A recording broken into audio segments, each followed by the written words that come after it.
Halo teman-teman semuanya, perkenalkan nama saya Maria Prediani Gunarswi dari Teknologi Rekayasa Otomasi Angkatan 2025 dengan NIM digit terakhir 020. Nah, pada kesempatan kali ini, saya akan mengajak teman-teman untuk mempelajari lebih mendalam terkait dengan bahasa pemrograman C++, terutama pada conditional, looping, parameter, prototype, fungsi, dan juga organisasi kode. Nah, di sini juga kita akan mengcompile program dari 3 jenis program yang berbeda menjadi satu. Nah, mari kita sama-sama simak di video kali ini.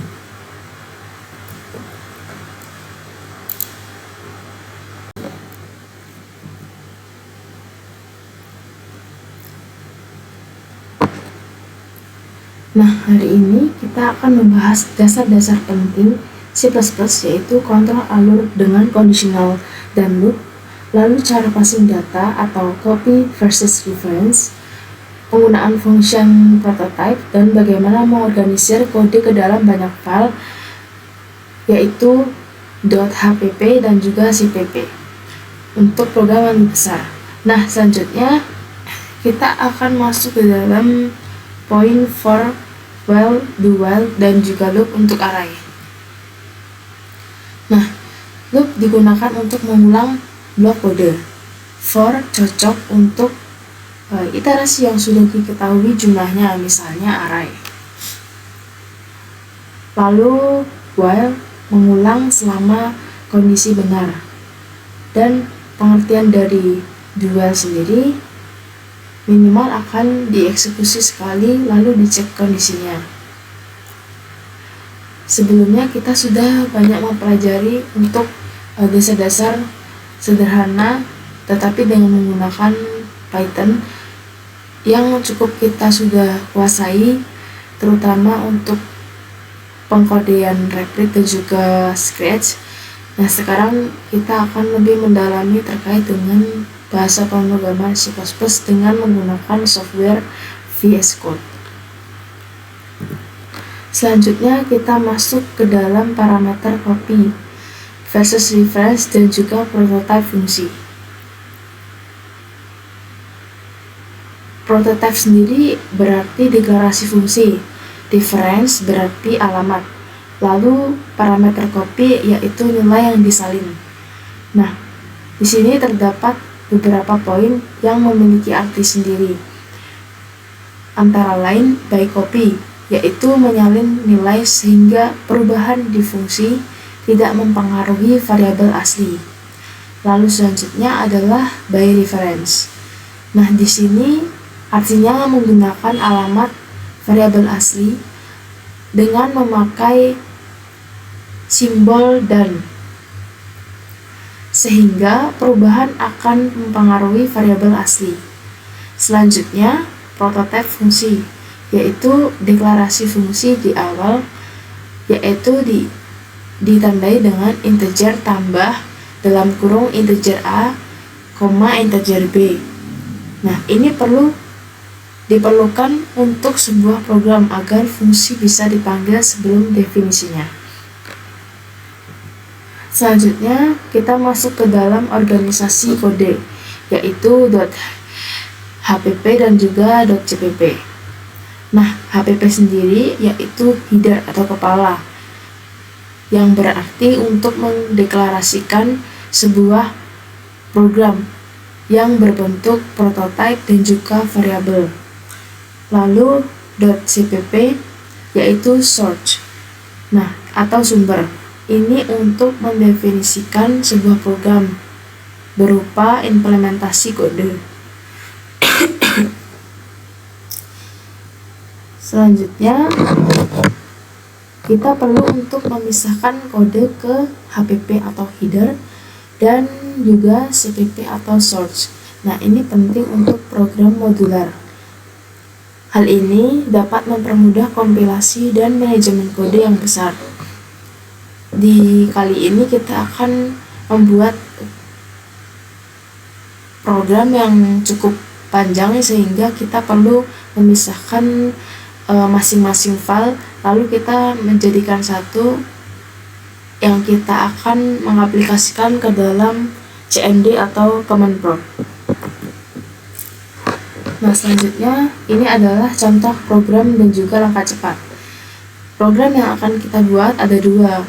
Yang pertama, program rata-rata nilai, tabel perkalian, parameter, dan prototype. Program ini mencakup checklist berikut. Yang pertama yaitu if-else, else-if, else, dan juga logika boolean. Nah, seperti yang teman-teman ketahui, boolean ini artinya adalah true or false. Jadi seperti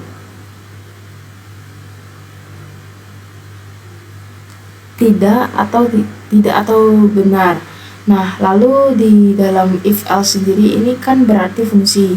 Selanjutnya kita juga menggunakan parameter yang sangat mudah yang sering kita jumpai, yaitu looping atau perulangan.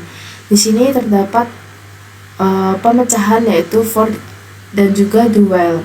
Selanjutnya iterasi array, lalu program rata-rata nilai dan tabel perkalian, parameter by copy di fungsi input nilai dan juga tabel perkalian, lalu penggunaan prototype fungsi. Nah, ini merupakan hasil demonstrasi di VS Code yang sudah saya buat.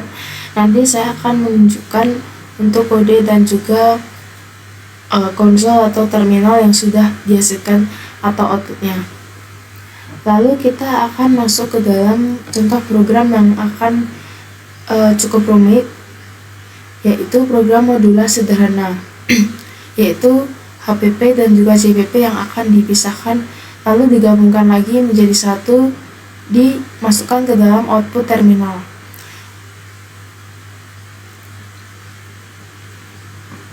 Dalam program ini mencakup checklist sebagai berikut. Yang pertama adalah memisahkan kode ke file HPP dan juga JPP. Lalu yang kedua, program modular sederhana. Yang ketiga, compile dan run via terminal. Selanjutnya adalah ada beberapa langkah-langkah compile dan run via terminal. Kita bisa mengasumsikan menggunakan G++ GNU Compiler Collection. Yang pertama yaitu simpan ketiga file. Kita namakan kalkulator.hpp, lalu kalkulator.cpp, lalu juga main.cpp dalam satu folder. Setelah itu kita buka terminal atau Command Prompt atau CMD. Lalu yang ketiga, kompilasi semua file CPP menjadi exe atau executable. Nah, kita langsung saja masuk ke dalam program yang sudah saya buat tadi, yaitu program rata-rata nilai, tabel perkalian, parameter, dan juga prototype.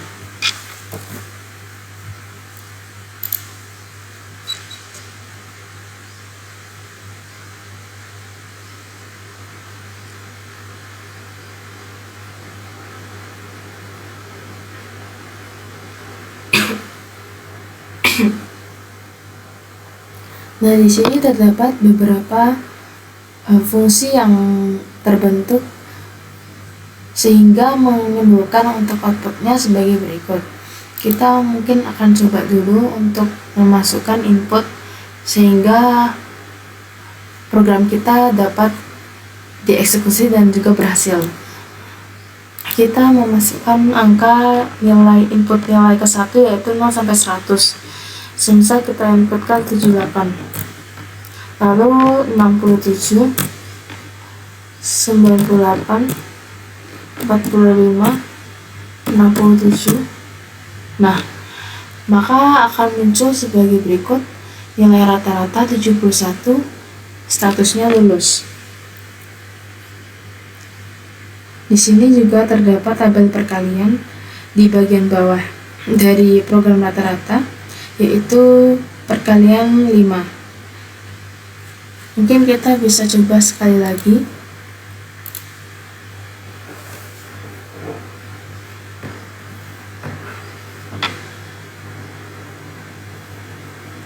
Nah, di sini saya akan memasukkan nilai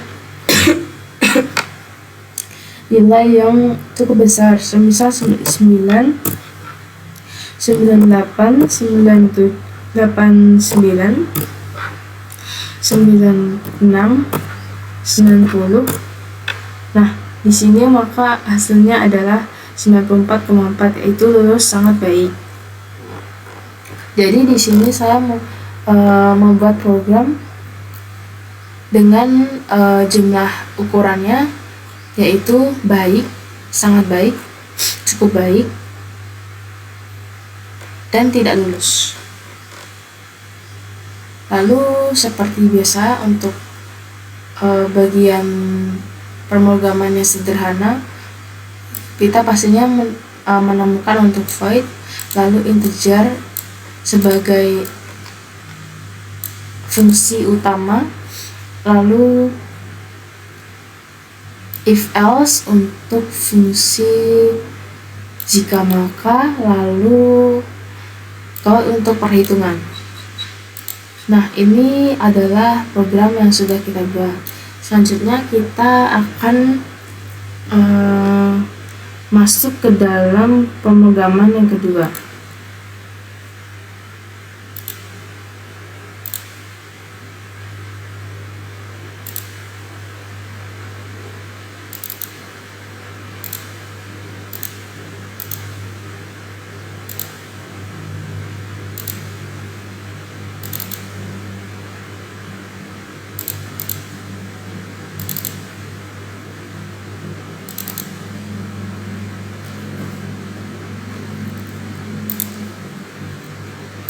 Nah, di sini adalah kita masuk di kalkulator.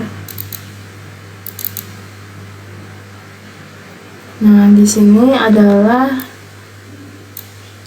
kalkulator CPP sebagai implementasi. Di sini saya menambahkan include, lalu integer tambah, lalu return untuk mengembalikan nilai, dan juga integer kurang. Lalu untuk main CPP nya saya menambahkan code untuk perhitungan operasi, lalu kita gabungkan dengan kalkulator headernya, yaitu integer saja. Nah, setelah itu kita bisa menjadikan satu file, 3 file tadi menjadi satu, lalu kita masuk ke CMD. Kita bisa menekan Windows plus R, lalu ketik CMD, lalu enter, lalu kita bisa ketikkan untuk mengompil. Kita bisa menekan G++ main cpp, lalu strip O, lalu program atau nama file yang sudah kita buat, program underscore modular.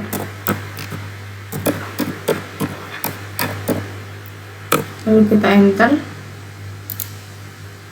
Nah, ini ada beberapa file yang masih error, yaitu main cpp, tetapi ada untuk kalkulator CPP nya sudah terkompilasi ya, tetapi untuk caranya seperti itu.